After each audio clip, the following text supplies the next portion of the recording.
Welcome to the Maria Liberati Show, where food meets art, travel, and life. So what does food mean to you? Today's special guest is Dorothyann Graham O'Dell, who is from unstoppableovercomers.com, and she's going to give us tips on how to stop limiting our beliefs and achieve. Dorothy's also a producer, speaker, coach, consultant. I will also be sharing an excerpt from my latest book, The Basic Art of Italian Cooking Diaries Seasons. And I'll be sharing an excerpt from July 22nd that's about a trip to Lecce, a town called Lecce, which is a little town in the region of Puglia. And I'll be sharing a recipe called Focaccia Pugliese, which is a traditional recipe in Puglia. So stay with me.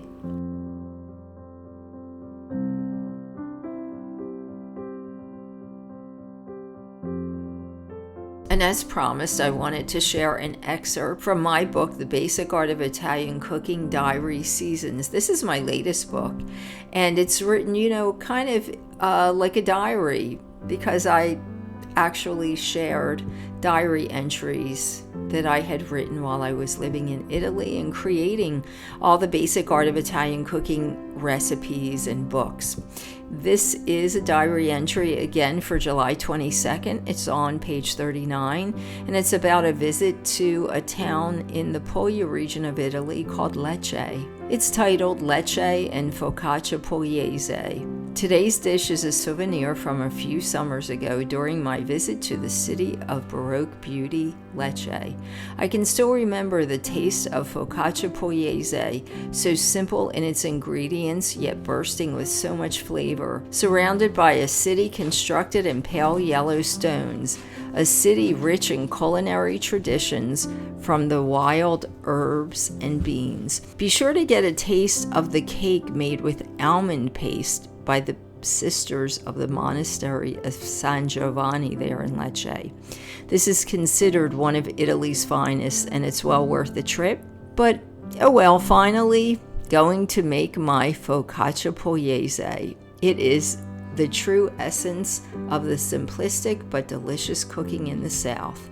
Here's my recipe for Focaccia Pugliese. 1 pound of flour, 2 potatoes, 4 tablespoons of olive oil, extra virgin olive oil, that's extra virgin cold pressed, 1 cube of yeast melted in warm water, and a tablespoon of sugar, a pinch of salt. For the topping, you're going to use 10 cherry or grape tomatoes, 1 tablespoon of pitted green olives, extra virgin cold pressed olive oil, a small handful of sea salt or sea salt to taste, and oregano. Boil the potatoes while still hot. Peel and mash the potatoes and then set them aside.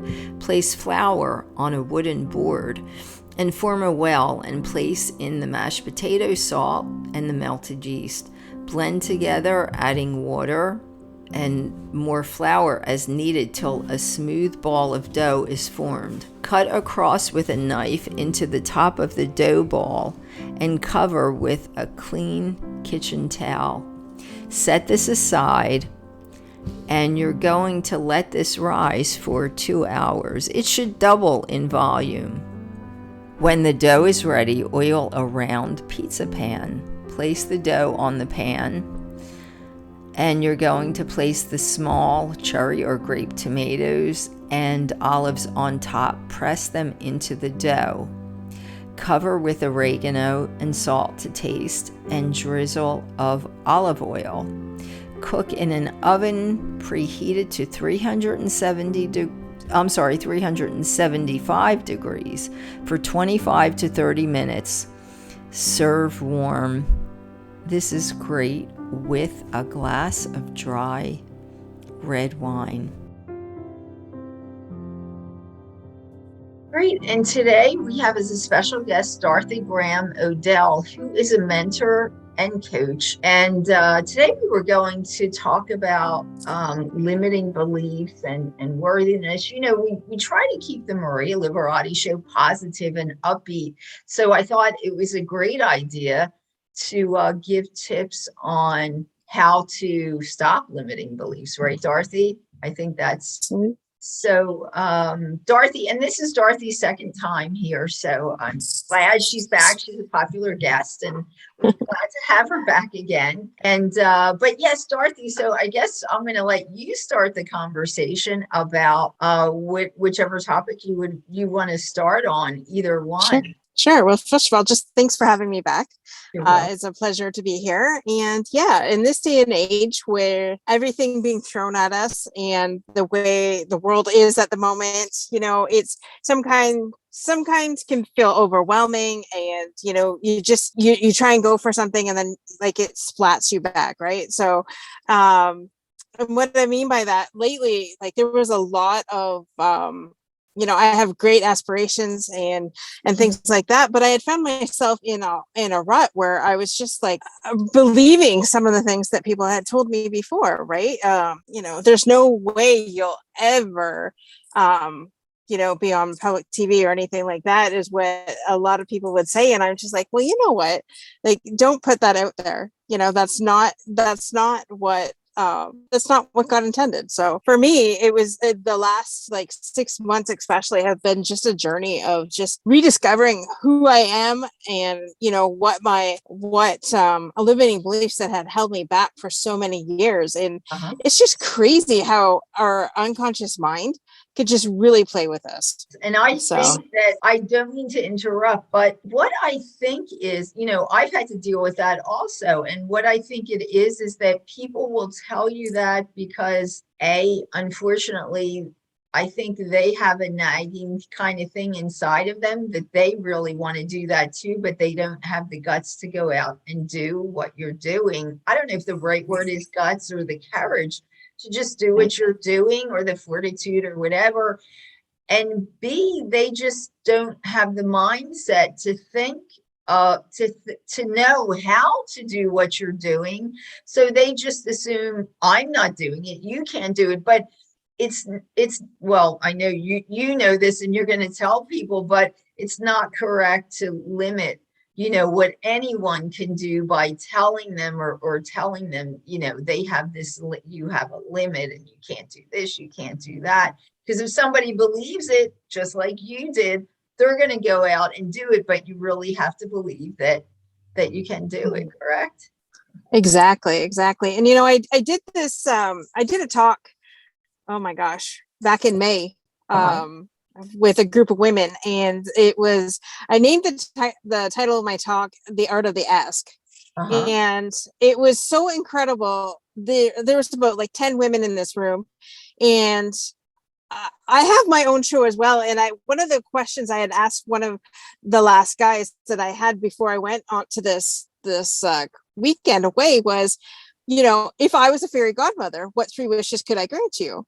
And so he had to really think about it. And this guy is a retired police officer, and he had to think about it. So I asked these women, I'm like, what are 3 things right here and right now that if you knew what you wanted, like name those 3 things? And some of those women had a hard time saying what it was that they really wanted.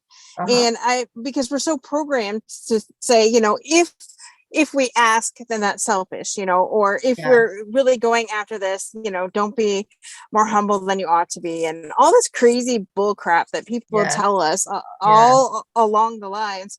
And so when I went around the room, it was really interesting to watch and see each woman's reaction. And then afterwards I asked them, now, how did it feel after you asked for those 3 things? And some women said that they actually struggled with that, and so I was just like, wow. And then I had a couple women say, hey, can I change what I wanted? Because, it was only like a superficial ask, like, and it wasn't really something that, it was, they wanted it, but there was something more that they really wanted.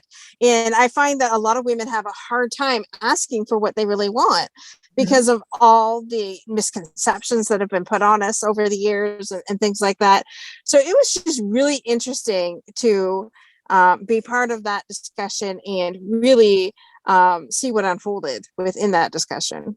That is interesting. Yeah. And I think that we've all been programmed to, to say, oh no, you can't ask for things that don't make you appear less than humble or something.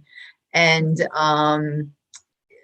it just, so people are afraid to really, and I think that also has to deal with why they tell everyone else that you can't do this, because they're afraid. So they're telling people, they can't do it either, because if I'm really, what they're saying is, hey, if I'm afraid to do it, you can't do it either. So, but the thing is that, most people or people need to know or find out, as you found out yourself, I found out myself too, that if you have a strong belief in yourself, that's what's really important.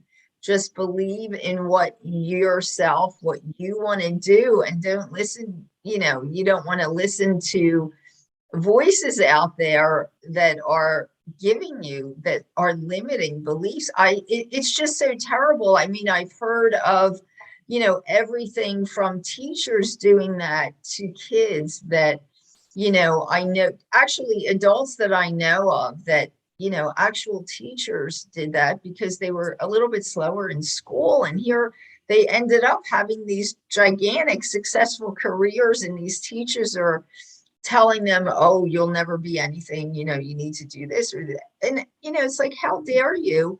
You can't predict the future. I think only God can do that. So you can't predict the future or predict what a child or what an adult can become.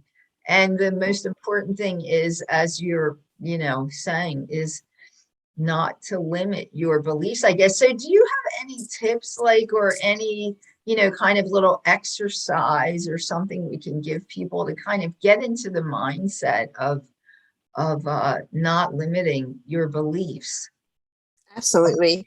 At first, number one, I would definitely say, I have a morning routine that I do, which is very important, and it gets me connected with myself first thing in the morning and my higher power, which for me, it's God.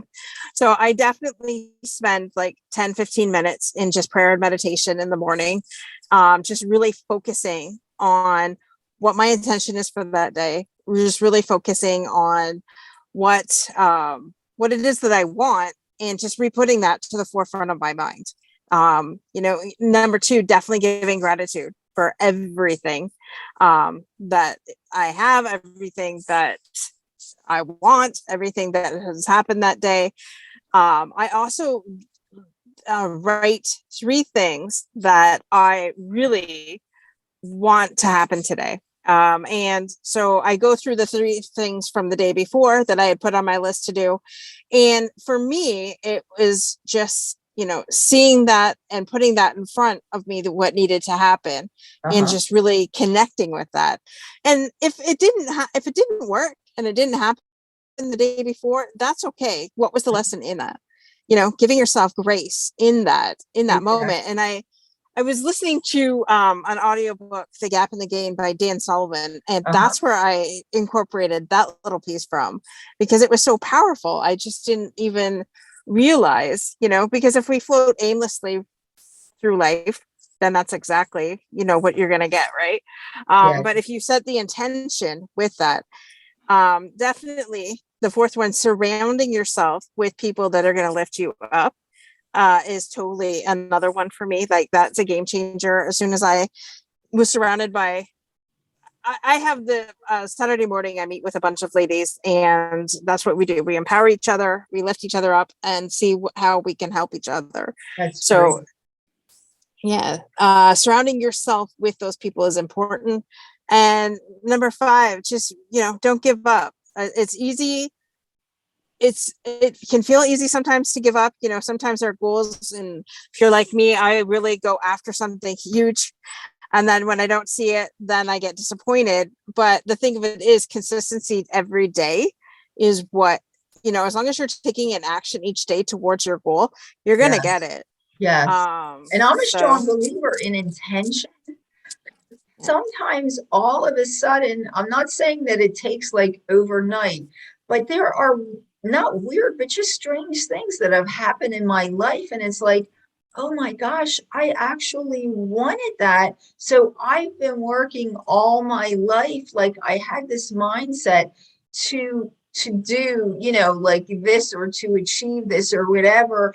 And it's something that just kind of happens because I'm focused on it, and you don't realize but it doesn't, as you're saying, it's not something that happens overnight. You have to focus and have intention. And I love all the tips you've given. They're all really, really important. And it does happen when you put that intention in your life. I love also the other thing you said about surrounding yourself with people that are uplifting. They're not necessarily going to be like, yes, people that'll say, everything's great and wonderful, when maybe there's something that maybe they could help critique. And I mean, critique in a good way. Yes. But people that uplift you and that believe in you also, and that you can believe also in. People that bring you down, you don't want to, or you want to limit, the amount of time that you're dealing with them, because there's no reason to be bringing anybody down. I've always believed that God creates us as unique creatures. We're also unique. And that's why people don't understand when we all do different things. So if it's somebody doing something right that's not the same as everybody else, they just can't understand that. But I always tell everyone, and I tell kids this from, as young as possible, you're one of God's unique creatures. You're unique. So do something unique. Don't think you have to do what everybody else is doing. Bring out your own special talent, and which I think you're helping to. What about worthiness? I know you touched upon that a little bit. I think that probably is kind of related to limiting beliefs, because believe they're worthy, right? Right. Again, I know men deal with this too, but in my experience, the more people I talk to, the more women, it's just like, don't even think that they're worthy of, the goals that they've set. For instance, one of my goals this year, well, it probably will take longer than this year, but on my vision board is to have the largest production company in the world. And what was stopping me from going after it at sometimes is thinking, am I worthy of this? Like, what do I know? I'm just like nobody from Windsor, Ontario, right? If you allow yourself to go down that track. Yes. However, just stepping in that and continuing to seek those people that are going to help you into that, right? Yeah, exactly. And exactly. A lot of women just don't feel worthy of what they're even wanting or asking for. Yes. And it could be generational. And right. What I found, I've had this amazing coach that I'm working with, and through our findings over the last couple of months, it's been like, it's not just me that has dealt with this. This is generations past, like 11 generations deep on the one side, where, the worthiness or the unworthiness and the poverty mindset and mentality and things like that. So just working on that and just really focusing on, each day, your affirmations, and just really, focusing on your belief system. Your belief is what is going to get you through. Exactly. One of the things that I did actually from a very young age, I started realizing it's related to worthiness. And I know what you said about, well, how, why should I think I could have the largest production company in the world or whatever? Well, the thing is that I started, I would research people that were extremely successful and see what their background was and where they came from. Their background isn't any different than you or mine. So, and one of the reasons, when I would meet, because I started modeling from a very young age, and sometimes I would meet extremely famous people and I'd be like, oh, I'm so nervous. I tell my parents, my dad would be like, you know what? everybody has to put their pants on one leg at a time. So you're all the same. So he kind of put me in that mindset that, so, I met very famous people and all that, but I started realizing, these successful people, the only difference between them and you and I are that they have, okay, so their company is, wherever it is. And when they started, there's no difference. There's no difference. They started from where you and I started. And it's just that they kept going until they achieved what they wanted. So if you study the background of, these people, Oprah Winfrey, Lucille Ball, who's a very famous actress, who was the vice president of one of our biggest production studios in America. I'm fascinated with her background because where she started and all, it's like, in fact, she tried to get into acting and nobody wanted her. They would wouldn't even accept her at auditions and things like that. And she had to take really small parts and things like that. And here she is, this woman that was the head of one of the most successful production companies in America. So, if you go back and you look at other people, then you start thinking they're no different than me. So that, it's just something it's, so yes, you can definitely achieve that as long as you keep with that intention and just going. But that's exciting. Definitely. Yeah. Well, thank you. Yeah. And you're right, because, I've been saying for the last 2 years, I'm going to be the next Oprah, and I'm on the live show part. And then I've always looked into Joe Rogan's past, how did he become the number one podcaster in all of the world, making $60 million a year plus, and having Spotify being, his number one backer, right? Yes. So how do these people do that? Well, it took Joe Rogan 7 years. And yes, he was the co-host of Fear Factor and some of the other some of the other shows that he did. I know he was into wrestling and things like that. So his name was pretty popular, but it still took him 7 years to make it from his garage to where he's at today. Yes, exactly.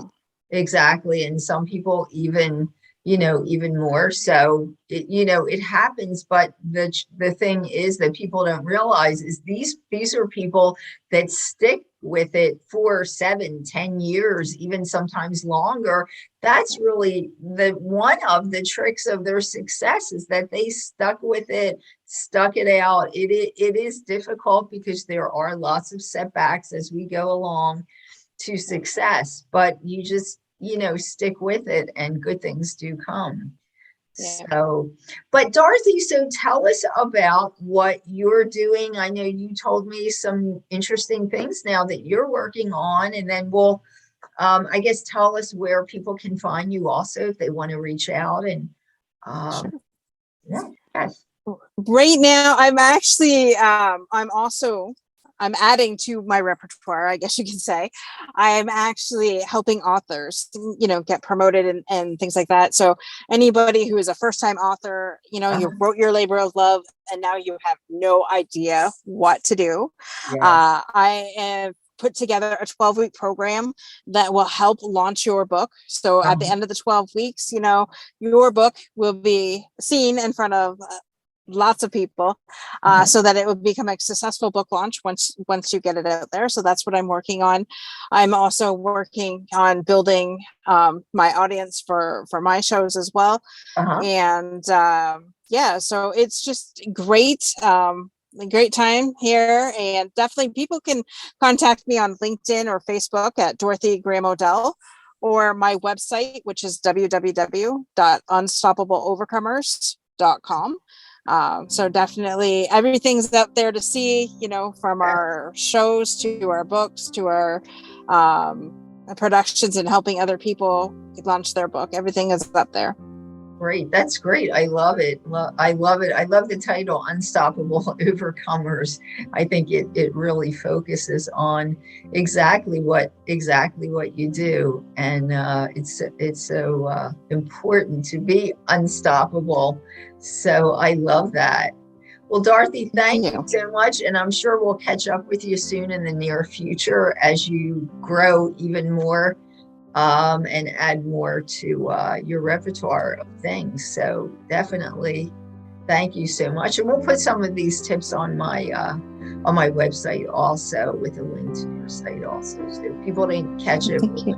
it'll be on my website for the MariaLiberattiShow.com. Thanks again, Dorothy. Thank you so Thank much you. for being here.